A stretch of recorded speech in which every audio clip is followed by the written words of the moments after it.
let's talk about how to write a Google Ads appeal that gets your ad account unsuspended. My name is John from StubGroup. We are a premier Google partner. We are the #1 resource in the world for fixing suspensions and Google policy issues. And the tips I'm going to share with you about writing an appeal are based upon over a decade of experience writing, really at this point, countless appeals that have helped get advertisers back online with Google. So I'm going to go through 6 things to include in your appeal and a couple things to not put in your appeal.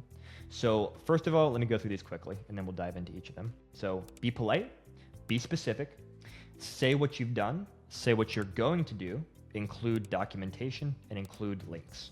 And I'll walk you through what I mean by each of these things. First of all, be polite.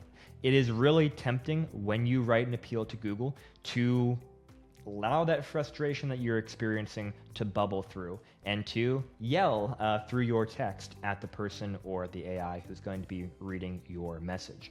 That does not help and it can hurt. So be respectful. Say things like, respectfully, I'd like to request that you review this. Say things like, we apologize for making this mistake. We'll do better in the future. Things like that. That just helps.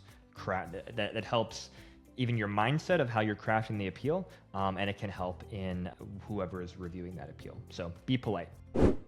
Secondly, be specific. Don't say, I fixed all the power problems, please review the appeal. Say, I found this problem, I fixed it. Here's how I fixed it. I found this problem, I fixed it. Here's how I fixed it. You want to walk through exactly what you think the problem might have been and the very specific actions that you have taken to fix the issues. You want to lay it all out. Again, be as specific as possible. I really can't emphasize that enough. You want to both hopefully hit on the actual problem that may have caused your suspension to begin with and show how you fixed it. And you also want to build your case with whoever's going to review your appeal and show them that you take this seriously and that you have put a lot of work into trying to follow Google's policies as well as you can and to fix any potential issues that you may have found. So be polite, be specific, then say what you've done. Again, like I just said, say the exact actions that you have taken. I have done this. Here is a link to where I have done this. I have added this policy page. Here's a link. I have run through these site checkers who are saying that now the security issues that I initially found have been fixed. Things like that. So say what you've done. Fourthly, say what you're going to do. What I mean by that is that Google freezes ad accounts, which means that if you found a problem in your ad account, you can't actually go and fix it right now.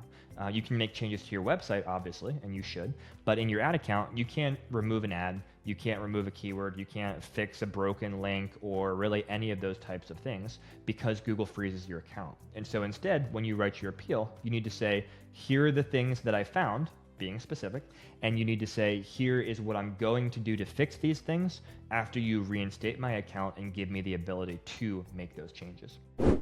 Provide links. So like I mentioned earlier, if you are making changes to your website, let's say you're adding policy pages, let's say that you are running your site through scanners, whatever it may be, provide links to those things or provide links to like third-party review sites if you're trying to prove the case that you are a legitimate business that shouldn't be suspended for something like, I don't know, unacceptable business practices.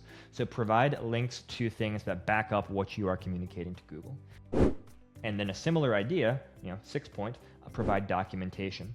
Provide documentation to Google as part of your appeal about your business. Articles of incorporation, photos of your photo ID, things like that to show that you are legit, that you are running a real business and what that information is, and also to be able to show that things like the address in your documentation matches the address on your website, things like that. As well as, again, if you found issues on your website, maybe it was hacked, and you worked with a third party to fix that hack, we'll get documentation from that third party about what they did to fix it and provide that to Google. Really, the more the better in terms of making your case to Google that A, you fixed all the problems, and B, again, that you take this seriously. Now, a couple things not to do in your appeal. Again, don't be frustrated and yell at Google in your appeal. That does not help. Secondly, don't ask Google what the problem is. So this is a very common thing that we see advertisers do, especially in their first appeal. They'll get suspended and they'll say, I'm not doing anything wrong. I'll just write an appeal saying, hey, I'm not doing anything wrong. Tell me what's wrong and I'll fix it. That doesn't work. Google does not come back and say, oh yeah, here's the problem, go fix that. They reject your appeal and point you back to the same vague policy page that they sent you to in the first notification of suspension. So don't ask Google questions. Say, here's everything that we've done to fix every possible problem. Please review our appeal. Now, you might be wondering who does review this appeal. Well, these days, often initial appeals go through AI. It's very often. Now, does that impact how you write your appeal? Not really. Everything that I just said is as important whether the AI is reviewing things as if a human is reviewing things. You still want the tone to be apologetic, to be conciliatory, respectful, specific, etc. And hopefully, the AI, if that's what reviews your case initially, your appeal initially, will be kind and realize you fixed the problem and get you back online. And then if you get to a point where you're escalated to a human reviewer, again, all the same things apply. So those are the 6 things that you want to put into your appeal, and a couple things that you want to leave out of your appeal.